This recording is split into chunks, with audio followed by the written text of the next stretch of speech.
നല്ലൊരു വിഷയമാണ്. സൂക്ഷ്മതയോടെ മുന്നോട്ട് നീങ്ങാം.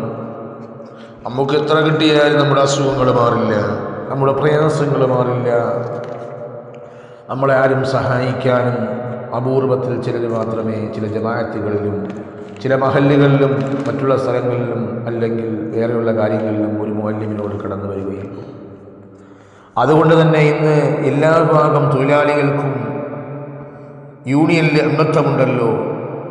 ജന്നത്തുൽ മുഅല്ലിമീൻ അതുപോലുള്ളതായ സമസ്ത കേരള ജമിയത്തുൽ മുഅല്ലിമീൻ, ഇങ്ങനെയുള്ള 4 സംഘടനകളിൽ നിന്ന് ഏതെങ്കിലും ഒന്നിൽ ഇതുവരെയും ആരെങ്കിലും മുഅല്ലിമീങ്ങൾ യൂണിയനിൽ ചേർന്നതായ ചരിത്രമില്ല.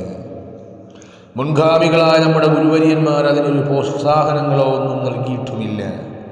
എന്നിരിക്കെ ഒരു സഹോദരൻ സംശയപ്രദമായി ഈ വിനീതനോട് ചോദിച്ചു, ഉസ്താദേ, നിങ്ങൾക്ക് ഒരുപാട് പ്രയാസങ്ങളുണ്ടല്ലോ, നിങ്ങൾക്ക് ഇതുവരെയും സ്വന്തമായൊരു ഭവനമായിട്ടില്ല, ഒരുപാട് പ്രതിസന്ധികളുണ്ട്, നിങ്ങളെന്നല്ല പല ഉസ്താദുമാരുടെ അവസ്ഥകളും അങ്ങനെയാണല്ലോ എന്നുള്ള ചോദ്യം കടന്നു വന്നു.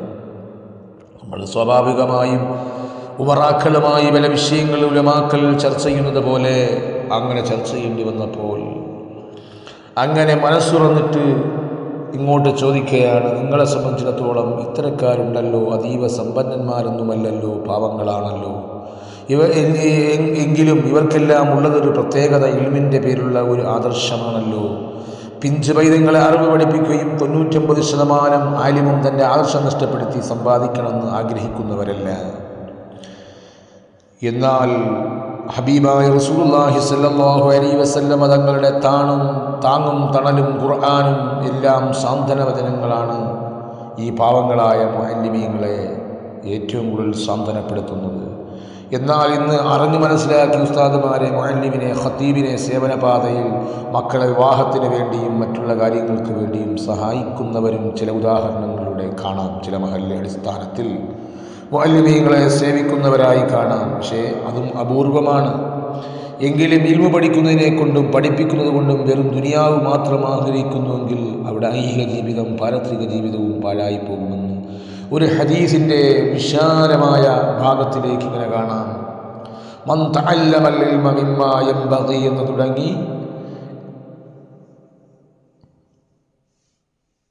അൽ ജന്നത്തു യൗമൽ ഖിയാമ യൻബഗി റീഹൻ എന്നുള്ള അബൂ ദാവൂദ്, തുർമുദി, ഇബ്നു മാജ, മിഷ്കാത്ത്, ബാബുൽ ഇൽമിൽ വളരെ വ്യക്തമായി പറയുന്നുണ്ട്. അള്ളാഹുവിനെ തൃപ്തിക്ക് മാത്രം ലക്ഷ്യം വെച്ചുകൊണ്ട് പഠിക്കേണ്ട അറിവ് ഭൗതികമായ താല്പര്യങ്ങളെ തൻ്റെ കഴിവിനെ മുൻനിർത്തി പഠിച്ചാൽ സ്വർഗത്തിൻ്റെ പരിമളം പോലും അവന് ലഭിക്കുകയില്ല എന്ന് വിശുദ്ധമായ ഹദീസിൽ ഇവിടെ ഇനി കൊണ്ട് ഉദ്ദേശിക്കുന്നത് അത് സ്വർഗത്തിൻ്റെ രീഹാണ്, വാസനയാണെന്ന് മഹാന്മാർ പഠിപ്പിക്കുന്നു. അതുകൊണ്ട് തന്നെ റബ്ബിൻ്റെ മുന്നിൽ ഹാജരാക്കപ്പെടുമ്പോൾ, ചോദ്യം ചെയ്യപ്പെടുമ്പോൾ, ഞാൻ ഇൽമ പഠിച്ചു, ഖുർആൻ പാരായണം ചെയ്തു എന്ന് പറയുമ്പോൾ സന്ദർഭത്തിൽ ഇത് ഭൗതികമായ താല്പര്യങ്ങളെക്കുറിച്ചാണ്, ഭൗതികമായ കാഴ്ചപ്പാടാണ്. ഇത് ലോകത്ത് ഇതിവിടെ നിന്നും മുഖം കുത്തി നരകത്തിലേക്ക് വലിച്ചെറിയപ്പെടുന്ന അവസ്ഥയാണുള്ളത് എന്ന് റബ്ബിൻ്റെ കൽപ്പന വരുമ്പോൾ ഭൗതികമായ താല്പര്യങ്ങളിലും ആനുകൂല്യങ്ങളും കണ്ണടച്ച് പരലോകം നഷ്ടപ്പെടുത്തിയവർ നമ്മൾ പെടാൻ പാടില്ലല്ലോ.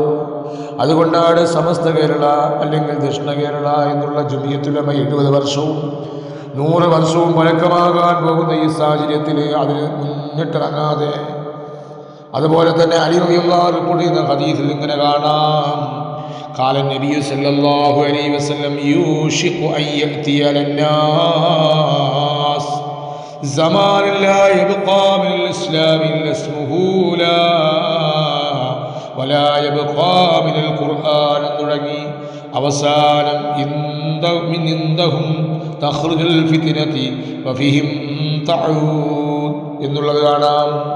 ബാബുൽ മിസ്കാത്തിൽ ഇൽമിൻ്റെ ഭാഗത്ത് ഇതും കാണാം. സഹോദരങ്ങളെ, ജനങ്ങൾ ഒരു കാലഘട്ടം വരാറായി, അന്ന് ഇസ്ലാം എന്ന പേര് മാത്രമേ അവരവശേഷിക്കുകയുള്ളൂ. ഒരു തനിമയും ഒരു ഗുണവും ഉണ്ടാകില്ല, ഒരു ബിർറും ഉണ്ടാകില്ല. ഖുർആൻ അതിൻ്റെ ലിപികളോ ഉള്ളൂ. ഖുർആനികമായ ജീവിതം അവർക്ക് കാണുകയില്ല, പ്രസംഗിക്കും, പ്രവർത്തിക്കൂല, ചോദിക്കും, പാവങ്ങളെക്കുറിച്ച് അന്വേഷിക്കും, പക്ഷേ ഒന്നും നൽകപ്പെടില്ല. അങ്ങനെയുള്ളതായ അവസ്ഥ പള്ളികളിൽ സന്മാർഗ ദർശനത്തൊട്ട് ജീർണതയെ ബാധിച്ചുകൊണ്ടിരിക്കും. പള്ളികളിൽ സന്മാർഗങ്ങളില്ല. ഫിത്തിനകൾ കൂടിയിരുന്ന് കസേരകളിട്ട് ഫിത്തിന പറയുന്ന കാലം വരും. കസേര നമസ്കാരങ്ങൾ അധികരിക്കുന്ന കാലം വരും. എങ്ങനെയായാലും നീ നടന്നു വരുന്നുവെങ്കിൽ അതേപോലെ നിസ്കരിച്ചാൽ മതി. നീ കസേര നമസ്കാരം ഇസ്ലാം അനുവദിക്കുന്നില്ല. ഇങ്ങനെ ഒരുപാട് കാര്യങ്ങൾ കടന്നു വരും. അതുകൊണ്ടാണ് സമസ്ത കേരള ജമിയത്തുൽ മുഅല്ലിമീൻ, അതുപോലെ ദക്ഷിണ കേരള ജമിയത്തുൽ മുഅല്ലിമീൻ, അതുപോലെ സംസ്ഥാന കേരള ജമിയത്തുൽ മുഅല്ലിമീൻ, അതുപോലെ സുന്നി സമസ്ത ബോർഡ് ജമിയത്തുൽ മുഅല്ലിമീൻ ഇതിൽ അംഗത്വമെടുക്കാത്തതിൻ്റെ കാരണമെന്ന് മഹാന്മാർ പഠിപ്പിക്കുന്നുണ്ട് ഈ ഹദീസിൻ്റെ അടിസ്ഥാനത്തിൽ. അതുകൊണ്ട് തന്നെ ഈ ഹദീസിൻ്റെ അവസാനം പറയുകയാണ്, അന്നത്തെ പണ്ഡിതന്മാർ ആകാശത്തിന് കീഴിൽ ഏറ്റവും ദുർവൃത്തരാകും. സർവനാശങ്ങളും അവർ ചെന്നെത്തുകയും ചെയ്യും. അവരറിയാത്ത ഭാവത്തിലൂടെ അവർ ചെന്നെത്തുകയും ചെയ്യും. ചിന്തിക്കേണ്ട ഹദീസാണ്. അറിയോ, അല്ലാഹു റിപ്പോർട്ട് ചെയ്ത ഹദീസാണ്. മിഷ്കാത്തിൻ്റെ ബാബിൽ, ഇൽമിൻ്റെ ബാബിൽ ഇത് വളരെ വസ്തുനിഷ്ഠമായി സ്വരിഹാക്കി നമ്മളോട് പറയുന്നുണ്ട്. മുഅ്മിനീങ്ങളെ, സഹോദരങ്ങളെ, മുഅല്ലിമീങ്ങൾ മുതലാളിയും തൊഴിലാളിയും സംസ്കാരമല്ല കഴിയുന്നത്. കുട്ടികളോട് രക്ഷകർത്താക്കളുള്ള ബാധ്യതകൾ അവർക്ക് വേണ്ടി സേവനപാതയിലൂടെ പഠിച്ചെടുക്കുന്ന മഹത്തുക്കളായിരുന്നു മുൻഗാമികൾ. അതല്ലേ നമുക്ക് വേണ്ടത്.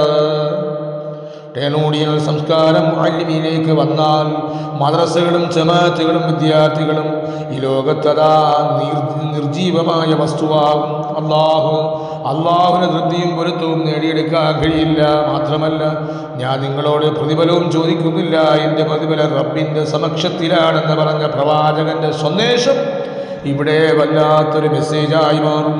എന്നാൽ അള്ളാഹു നൽകുന്ന സംവേദനം വാങ്ങിക്കൂടെ എന്ന ഈ അനർത്ഥമല്ലേ ഇതിലൂടെ തങ്ങളുടെ സംശയം മാറുമെന്ന് കരുതുന്നു. ഇങ്ങനെയുള്ള സംശയങ്ങൾ ലോകത്ത് മാറിക്കൊണ്ടിരിക്കേണ്ട അവസ്ഥയാണ്.